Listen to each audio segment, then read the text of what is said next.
Hey, what's going on, guys? Titus back with another Master Duel video for a NR Festival. I have made so many decks. I was in the like thousands for my crafting points, and now I'm below that. But anyway, today we are playing Tenyi Yosenju. I took some lists from a couple different online lists and made mine that I like. There's some things I would change after playing with it for a little while, and I'll explain those as we kind of go along. So I am playing 1 at Hara, 3,1s, 3,2s, 3,3s. You want to see your Yosenju cards, and these are the best ones, of course. These are ones that facilitate your plays. They do all the stuff as they go along. We're playing 1 Sujik. I maybe want to see more Yosenju monsters. He's not the best one, but it would be okay to see it. So I like it 1 for right now, but I might change it later on. And then we're playing a Shatana, I think is Shatana, I think, actually, sorry. One Shatana, and then 3 Izna. This card's really good. I wish I could play this card at 6. This card's so good.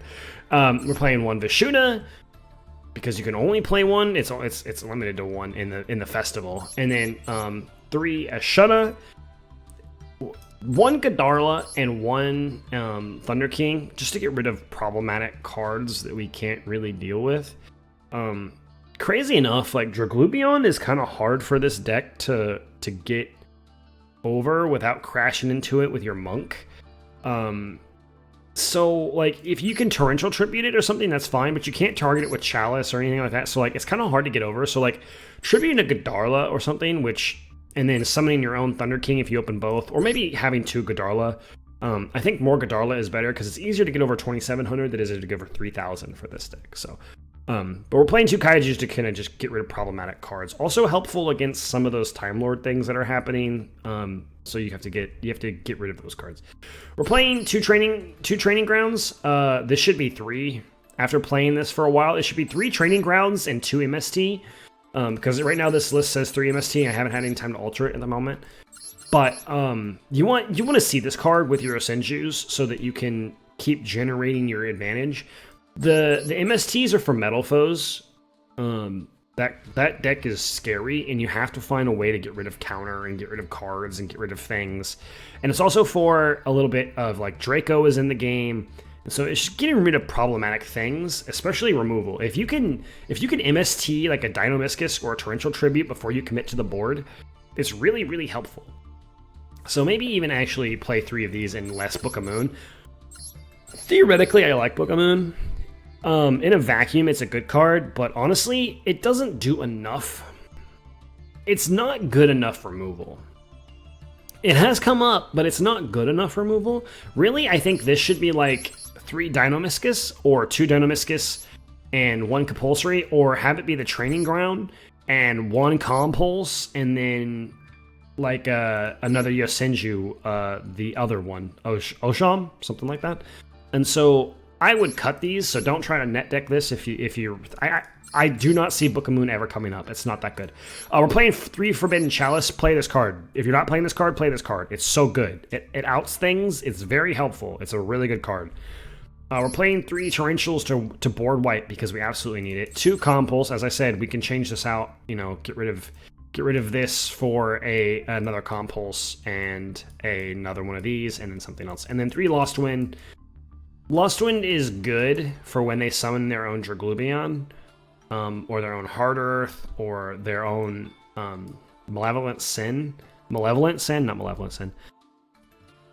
Still situational, but I do feel like it comes up. It will do nothing against... It won't reset itself most of the time. I was going to say it does nothing against like Megalith, but it does. It does great things against Megalith. It does great things against metal foes, but it's not necessarily always going to reset itself. So it's expected to be a 1-for-1 trade. And then we're going to play, in our extra deck, we're playing a Gem Knight. It is a normal Exceeds monster, which we use for our Tenyi stuff. A Photon Pop Operative. This card is actually pretty good and a little underrated, but it turns their defense modes into attack modes, so really good against some Megaliths. Then we're playing a Black Sheep. You're going to see this is going to be pretty consistent. Like, a lot of these Exceeds cards are going to be pretty consistent over all of the NR decks for the most part. So we're playing a Heartland Draco, a Diamond Crab for walling up, a Gagaga Samurai, a Super Quantal Mech Beast, Ouroboros. I want to play Super Quants so badly because they're the Power Ranger archetype, and I love Power Rangers.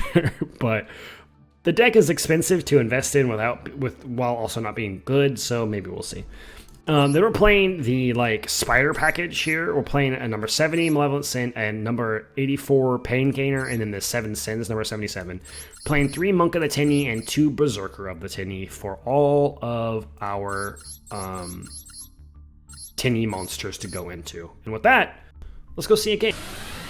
Alright, we are loading into the game here, and we are playing against Megalith, and we lost the coin flip. Our hand isn't amazing, but it's not great either.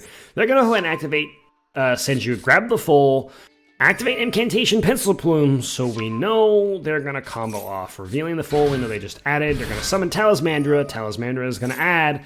Go ahead and grab that Ophiel. And this is not looking great for us. Gonna activate Uninformed by Ritual, and they're going to Ritual Summon the Ophiel. Activate Ophiel's effect. Grab that good old Phaleg. Oh boy, we are in trouble. Activate, summon a Hagith. Hagith effect is going to trigger to grab that spell or trap. They're going to go ahead and grab their Portal. They're going to activate Portal. That card's really good, by the way. Activating Portal, then they're going to activate Phaleg effect. They're going to send Phaleg and Pencil Plume to summon Full. Full effect is going to trigger, becoming the Stars of Phaleg. And then Portal will trigger because you special summon a ritual monster. And they're going to grab Phaleg back to hand. What a really good setup they have. Full is going to become 8 stars. Full going to trigger, summon the Phaleg. And then now we're looking at some big monster boys. Okay, we're going to draw. We have a Book of Moon. So draw, activate Space Typhoon against the Portal because the Portal protects them from damage. We're going to activate a Yosenju Training Ground, and we're going to activate a Book of Moon to book the Full. We're booking the Full to basically trigger its effect to make sure that we can continue our plays, because we're probably going to get hit with something with the Bathor right here. So they summon the Bathor, activate Book of Moon, Full goes to defense. Bathor is going to trigger, sending our 1000. We're going to summon Kama, and then we're going to summon Isna. We're going to draw a card. Not good enough. So Malevolent Sins is going to go ahead and come out. We're going to activate Malevolent Sins, discarding to send. Going to attack over the Full. And then Sins is going to trigger to go to 27. We're in it in a way. We're not looking bad. Sins going to trigger to summon the Ulfeg back. Going to go to battle phase. They're going to declare attack. We're going to compulse it back so that we actually have a turn here. Main phase, they're just going to go ahead and activate its effect. Sending to summon second Bathor. Dang it! That was not good. They go ahead and pop our Malevolent Sin. And we draw Chalice. So here's a bit of a misplay. I could have just summoned this for fun, and it will come up soon. But remember, and just remember, Yosenjus will bounce back after you've normal summoned them. And so use that to your advantage. If your opponent can't do removal, it will come up. Trust me. We're going to go ahead and draw a standby main. They're going to summon a Senju. They just seem to find everything, but we're going to go ahead and chalice that because we don't want them to get the ad. This is why Imperm is good, ladies and gentlemen. And now it fizzles out with no effect. Going to battle. We'll take that 18 proudly. No big deal from us. And then we end. We turn change, we draw, grab another chalice, and this is where it's a problem. I didn't summon the Kama to get rid of the Senju, and I don't know why. And I should have, because number one, it slows the clock, and number two, it just kind of stops card advantage. It stops giving them monsters to tribute for ritual cards. So this is where the game starts to spiral out of control for me because of the one misplay here. So they're going to go to main phase, battle phase. They're going to hit me for another 14. Kind of hurts a little bit. We're going to draw. We draw a Shthana. We're going to activate Shtana's effect. We're going to go ahead and special summon it. We're going to summon the Yosenju and then go to a Papal Operative. This is really helpful. So here is where, again, the misplay kind of comes up. If we would have cleared the Senju from last turn, Now we clear their board completely because now we're about to clear Baethor because we're activating Pop Operative's effect, putting this Baethor in attack mode and lowering its attack, and then attacking over it. So then it would be a clear board.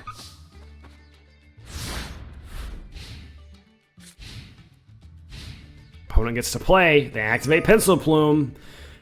We knew they had the Phaleg, so this is a bit of a problem for us. They're going to set Phaleg, they're going to summon Candle. Candle's going to trigger. We are going to Chalice this. We cannot have them gain advantage. Chalice is going to negate the Candle. Candle cannot trigger to add, so we are kind of in the control here for now. They have way more cards than us. We have a Torrential Tribute. Set Torrential, activate Pop Operative. We're going to do a bunch of damage here. 2100, pretty good. Main phase 2, and then we end. Let's see what happens. Alright, so we know with them activating Phaleg, they grab something. They're going to summon an Ophiel. This is misplay number 2. I'm going to be completely honest with you. We should have Torrential Tributed here. Because they grabbed Haggith. As soon as Haggith got added, I should have Torrential Tributed. We're going to activate Ophiel's effect, sending Ophiel, summon Haggith. They did this on the last turn. And then they're going to activate Haggith. We're going to Torrential here, but it doesn't necessarily matter, because they're going to get to add that spell or trap card. Now let's double check and make sure I'm not crazy, because I don't believe Haggith can just summon himself. You could ritual this card with a Megalith card. If this card's ritual summon, you can target it. During your main phase, you activate this effect. Ritual summon one ritual monster from your hand by tributing monsters from your hand or field, including this card on your field. It was total level, so he wouldn't have been able to summon. We would have been totally okay. Just Torrential Tributing as soon as Ophiel hit the board. Now we're in a bit of a pickle because they have Emergence, and I don't think the game is going to go well for us. We have Ashuna. We're going to go ahead and special summon the Ashuna because we control no effect monsters. We're going to link off for the Tenyi. We're going to activate the Ashuna to special summon the Adhara from deck, and we're going to go ahead and attack for 1,000. They're going to Emergence here and add summon full, and this is not good for us. We are kind of on the back end. A couple of misplays, and I am actually on the back end of the duel because of it.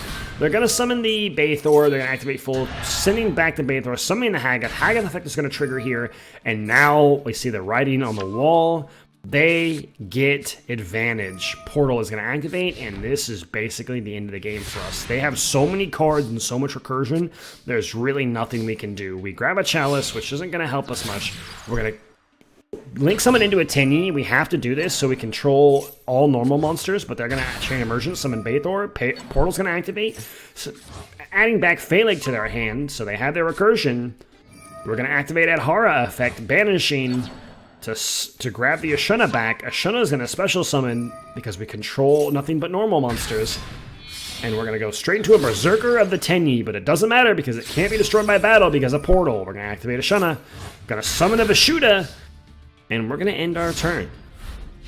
And we're dead. We're dead. The only thing we have is a Chalice. They're going to activate the Phaleg. Set the Phaleg. Set the Candle. They're going to grab Incantation Inception. Activate Inception. Sending both of the incantations to summon Odd Eyes Gravity Dragon. Activating Odd Eyes Gravity Dragon effect. Bouncing back our Chalice, and you cannot respond to it. They're going to summon the Baethor here, and this is it. They're going to pop all of our cards. Portal is going to trigger to add back the Baethor that they just sent. Or the Haggith? Which one? Sorry. The Haggith that they just sent. I apologize. Baethor is triggering. Haggith is getting added back. Popping our cards. Gonna activate effect to burn us for 5. Shathana is gonna activate to summon Tenyi back though, luckily, so we're not dead just yet. Because we're gonna pop the Odd-Eyes Gravity, but they're gonna Emergence. They're 1 card, they're 3 cards, they're 5 cards. They just becoming bigger and bigger and bigger. And now they have a big boy Phaleg on the field. And then they're gonna activate the Megalith Unformed, and this is lethal. We were close. We were really, really close. Not clearing out their cards and not torrentialing the Ophiel is what really killed us. The game was probably in a winnable state if we would have done those things first rather than let them continue their plays. But it happens when you're playing a deck that you're not used to, and I'm really not used to playing against Megalith. I've only played against Megalith, actual full power Megalith, at a locals one time, and it was difficult. I mean, they lose to interruption, but when in a game with no interruption, they just get to pop off and do whatever they want. That's why Fool's at 1. So either way, thank you guys for watching the video. More in our festival stuff to come. Please, please, please like the video. Please subscribe to the channel. It really helps out the channel a lot, and we are approaching 100 subscribers, and we will try to do some kind of giveaway, some kind of cards from my own personal collection, and some other things happening. Thank you guys so much. Happy dueling, everybody. See you later.